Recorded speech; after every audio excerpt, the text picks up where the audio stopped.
جیسے آپ لوگوں کو پتہ ہے سائپر کے کیس کا ٹرائل ہو رہا تھا، اس میں ایک وقت پہ میں آیا، خان صاحب سے ملاقات ہو گئی ہے۔ ایک ون پوائنٹ پہ خان صاحب نے اس کا بائیکاٹ کیا تھا اور بائیکاٹ ہے بھی۔ دا ریزن بینگ جس طریقے سے ٹرائل چلایا جا رہا ہے، جس طریقے سے اس کو رش کیا جا رہا ہے، جس طریقے سے پراسیکیوشن آج ہر صورت اپنا ایویڈنس کنکلوڈ کرنا چاہ رہی ہے، ہم سارے سمجھتے ہیں کہ یہ آئین اور قانون کی خلاف ورزی ہے، یہ عدالتوں کی ان احکامات کی خلاف ورزی ہے جس طریقے سے انسٹرکشن دی گئی تھی کہ ان ٹرائل کو کنکلوڈ کرو۔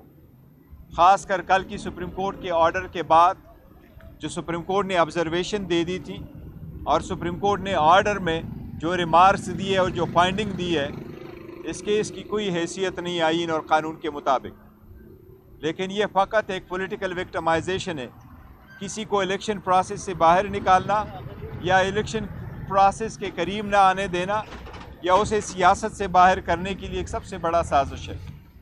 اس کے ساتھ ساتھ جس طریقے سے الیکشن کو ڈیل کیا جا رہا ہے، جس طریقے سے ہمارے ورکر سپورٹر اور کینڈیڈیٹ سے ڈاکومنٹس لیے جا رہے ہیں، جس طریقے سے ان کو روکا جا رہا ہے اور الیکشن پروسیس میں اجازت نہیں دی جا رہی، یہ بہت کریٹیکل ٹائم ہے۔ اس وقت اس الیکشن کا free and fair and transparent ہونا بہت ضروری ہے۔ یہ بہت ضروری ہے کہ سارے پولیٹیکل پارٹیز کے ساتھ ساتھ اس میں پاکستان تحریک انصاف اپنی شان سے الیکشن لڑے اور اس میں پارٹیسپیٹ کرے۔ اگر یہ election free fair and transparent نہیں ہوئے تو یہ ملک کو افراتفری کی طرف لے کے جائے گا، جو کسی کی خواہش نہیں ہونی چاہیے۔ ہم نہیں چاہتے اس ملک میں کسی قسم کی افراتفری ہو، کسی قسم کا نقصان ہو، کسی قسم کی جو اکانومی اس وقت ڈاؤن ہے، پاکستان کی اکانومی مزید ڈاؤن نہیں ہو سکتی، نہ کسی تجربے کی متحمل ہو سکتی ہے۔ کوشش ہونی چاہیے بہرحال کہ یہ election free and fair and transparent ہو۔ اگر اکانومی خراب ہو جاتی ہے تو آئی میک کے پروگرام پہ بھی بہت برا اثر پڑے گا۔ ہم نے تو زمان پارک کے وقت بھی اس کی ایک انکنڈیشنل سپورٹ دی تھی، لیکن آپ فری اینڈ فیئر الیکشن نہ کرا کے ایک بہت بڑا سوالیہ نشان کریں گے۔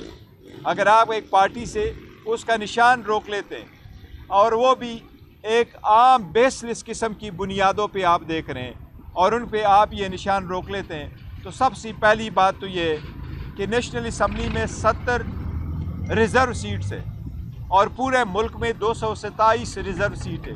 وہ ریزرو سیٹ کسی پولیٹیکل پارٹی کو نہیں ملتی آزاد اگر آپ کے کینڈیڈیٹ ہو، وہ صرف پولیٹیکل پارٹیز کو ملتی ہے۔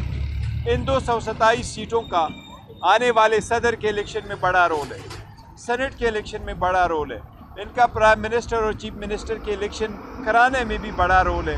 ہم سمجھتے ہیں کہ یہ بہت بڑی زیادتی ہوگی، ناانصافی ہوگی، یہ ایک سازش کا حصہ ہوگا اگر ایسے اقدامات کیے جائیں جس سے آپ ایک پولیٹیکل پروسیس کو نکالا جائے۔ آج خان صاحب سے اس سلسلے میں تفصیل کے ساتھ بات ہوئی ہے۔ ہم الیکشن کمیشن کے ڈیسیجن کو ہر فارم میں ڈسمس کرتے ہیں اور اس سے ڈس ایگری کرتے ہیں۔ ہماری پارٹی جس طریقے سے چل رہی تھی، انشاءاللہ ہم اپنا انتظام اسی طریقے سے چلائیں گے جس طریقے سے کل یا پرسوں یا ترسوں ہماری پارٹی چل رہی تھی۔ اس ڈیسیجن کو ہم ہائی کورٹ اور سپریم کورٹ سبجیکٹ ٹو ہماری final decision by the lawyers, وہ ہم انشاءاللہ تعالیٰ چیلنج کریں گے۔ عدلیہ سے ہماری درخواست ہوگی کہ جلد سے جلد اس پہ فیصلہ کریں، کیونکہ یہ مسئلہ صرف ہمارا نہیں ہے بلکہ پورے سیاسی نظام اور جمہوریت کا ہے، اور پاکستان کے 25 کروڑ عوام کے ساتھ جو بنیادی حقوق ہے اور ان کے مطابق جو حکومتیں بننے کا حق ہے اس سے متعلقہ ہے۔ ہماری عدلیہ سے درخواست ہوگی کہ جب بھی ہماری پٹیشن آئے اس کو جلد سے جلد سنا جائے۔ آج ہم نے بڑی کوشش کی کہ الیکشن کمیشن سے ہمیں سرٹیفائیڈ کاپی ملے، لیکن الیکشن کمیشن نے سرٹیفائیڈ کاپی مہیا نہیں کی۔ ہمیں یہ کہا گیا کہ آج چھٹی کا دن ہے، آج نہیں ہو سکتا، ڈسپائٹ یہ کہ ہماری 2 درخواستیں اس کے لیے پڑی ہے۔ ہماری عدلیہ سے درخواست ہوگی کہ ضرور کوئی ایسی اقدامات کرے جس طریقے سے کل سپریم کورٹ نے آرڈر کیا ہے، تاکہ ملک میں فری فیئر الیکشن کا انعقاد ممکن ہو سکے اور عوام کا یہ بنیادی حق کی بجاوری جو ہے ہو سکے۔ آپ لوگوں کا شکریہ۔ اگر کوئی کوسچن ہے تو گور صاحب، خاص طور پہ اس وقت جو الیکشن کمیشن کے خلاف جو آپ پٹیشن کرنے جائیں گے فیصلے کے خلاف، पेशावर हाई कोर्ट में जाएंगे या इस्लामाबाद हाई कोर्ट की देखिए, ये सुप्रीम कोर्ट की सेम टाइम जाएंगे कि नहीं? सुप्रीम कोर्ट की 1968 से जजमेंट है और 1968 में जबकि पाकिस्तान ईस्ट और वेस्ट पाकिस्तान हुआ करता था तब से ये चला आ रहा है कि इलेक्शन कमीशन मुल्क के हर सूबे में मौजूद है और हर हाई कोर्ट इलेक्शन कमीशन के ख़िलाफ़ अपना राइट इस्तिता कर सकती है। हमने चूँकि पहले इसके ख़िलाफ़ पिटीशन की हुई थी, नोटिस पेशावर में मिला था। पेशावर में जो हमारी ऑर्गेनाइजेशन है वहाँ बायोमेट्रिक की ज़रूरत नहीं थी, पकड़ दकड़ नहीं थी, वो जा सकते थे, एफिडेविट करवा सकते थे और अपना पावर ऑफ अटॉर्नी साइन कर सकते थे, इसलिए वो वहाँ चले गए थे।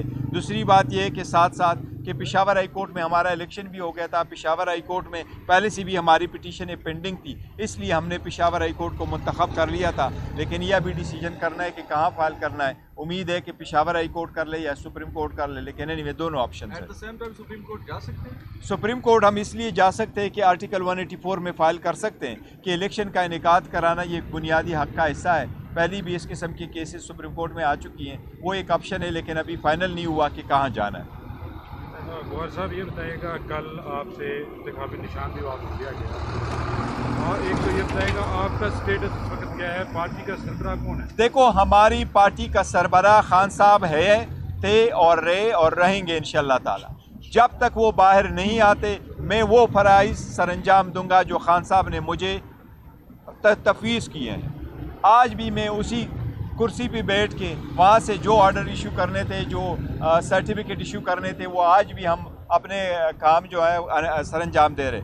लेकिन देखिए, ये किसी की एक ऑफिस की बात नहीं है कि कौन ऑफिस बेरर है, कौन ऑफिस होल्डर है, कौन सेक्रेटरी जनरल है। पार्टीज़ होती है वो बग़ैर सिंबल के भी होती है और विद सिंबल की होती है। हमारा सारा स्ट्रगल जो है वो इस सिंबल के लिए चलता रहा है और इनकी सारी कोशिश यही है कि हम सब सिंबल ले लें और ये 70 सीटें लेकर के किसी और को दे दें।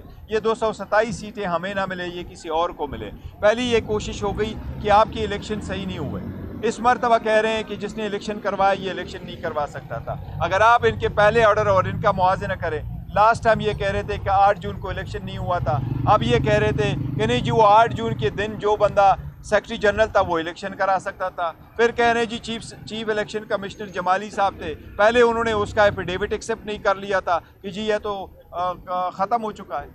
तो इलेक्शन कमीशन का जो ऑर्डर है वो सस्टेनेबल नहीं है, वो कंट्राडिक्टरी है। हम अगर अदालत जाएंगे इंशाअल्लाह ताला हमें रिलीफ मिलेगा। इस वक्त पार्टी के चेयरमैन आप हैं या इमरान खान साहब?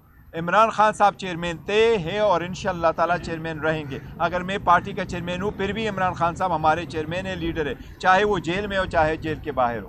कागजात नामजदगी जमा करवाने की कल आखिरी तारीख है। क्या आपके जो तजवीज़ करदा उम्मीदवार है वो किस हैसियत से इलेक्शन में जा रहे हैं? देखिए, पॉलिटिकल पार्टी के एक कंसेप्ट ज़रूर आप क्लियर कर दें। पॉलिटिकल पार्टीज़ जो इनलिस्ट होती है वो पॉलिटिकल पार्टीज़ होती है और पॉलिटिकल पार्टी जिस वक्त इनलिस्ट हो जाती है उसका चेयरमैन और सदर और जनरल सेक्रेटरी जो भी नाम है वो कंटिन्यू करता है। पार्टी के पास निशान है या नहीं है, निशान इंशाल्लाह हमें रिस्टोर होगा, अदलिया रिस्टोर करवाएगी। कल भी हमारे नुमाइंदगान जो हमारे कैंडिडेट्स है वो कल भी अगर नॉमिनेशन फॉर्म फाइल करेंगे उसमें भी हम लिखेंगे कि हम PTI से बिलोंग करते थे, कब PTI से बिलोंग करते हैं और उस खाने में हम PTI ही लिखेंगे। पटिशन जो आप फाइल करने जा रहे हैं हाई कोर्ट, अभी तक मशावरत क्यों नहीं कंप्लीट हुई? मशावरत हमारी कंप्लीट ऑलमोस्ट हो चुकी है, सिर्फ हमें इलेक्शन कमीशन का ऑर्डर नहीं मिला, सर्टिफाइड कापी जो ही मिलेंगे इंशाल्लाह ताला। क्योंकि 2 दिन बीच में छुट्टियाँ हैं, वो छुट्टियों की वजह से कि सैटरडे कल संडे है और मंडे को पब्लिक हॉलीडे है, वो क्रिसमस की या कायद की बर्थडे की, उसकी छुट्टी होने की वजह से शायद नहीं कर सकेंगे अदलिया एप्लीकेशन फाइल करने में। ट्यूसडे सवेरे इंशाल्लाह हमारी पिटीशन फाइल हो चुकी होगी।